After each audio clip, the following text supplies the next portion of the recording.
12 айдын султаны болгон Рамазан айынын келиши менен Ош шаарында ифтар базары кайрадан жанданат. Бул айда март айында ифтар базары жанданып, соодагерлер өздөрүнүн ишин кызуу жүргүзүүдө. Бул жерде алуучулар бул жердин баасына да ыраазы болуп, арзан экенин айтышууда. Белгилей кетсек, Ош шаарындагы ифтар базары 2006-жылы негизделген. Асел Абдыманап кызы 2 жылдан бери ифтар базарына чыгып соода кылат. Ал үй шартында түрдүү даамдарды жана салаттарды жасайт. Жасалган азык-түлүктөрдүн баасын арзан коюп, өзүнүн мээнетине жараша гана баалайт. Баларны алып келген ушул продукцияларыбыздын ценаларына чыгарып туруп, баларны коебуз. Өзүбүздүн мээнетибизди коебуз. Анан адал, таза, жакшы немеде жасайбыз. Качествода жасайбыз. Жасаган шарттарыбыз дагы баары жакшы. Ошого ылайыктап, ценасын бир аз кымбатыраак коебуз. Өзүбүздүн клиенттерибиз ошто баары таанып калган, билет.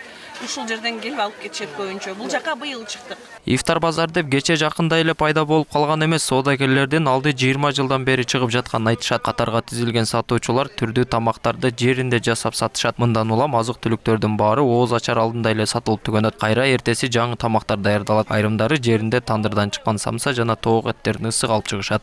Муздай элек экен. Мыналарды эттерди муздатып алабыз, булар муздалбастан кетет экен.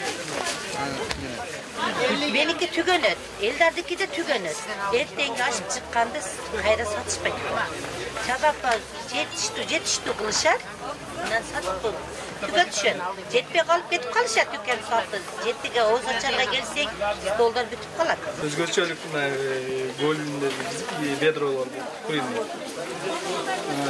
Өзгөчө. Ошо колбасалар бар, муртук айлары. Аталган базарда улуттук тамак аштан тарта таттуулардын да түрлөрүн табууга болот. Баалары да капчыкка ылайыктуу. Жасалган даамдар жеринде даярдалгандыктан бул базарга Оштон гана эмес, өлкөнүн 7 областынан келип алып кетишет.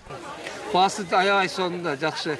Мындай нерсени үйдө пиширип, немеси өзү жарым күндүк убакыт кетет го.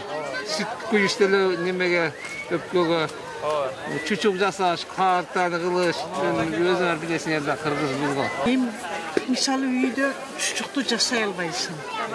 Салаттарды деле сатып алсаң эми оңоюраак да. Даяр, даяр.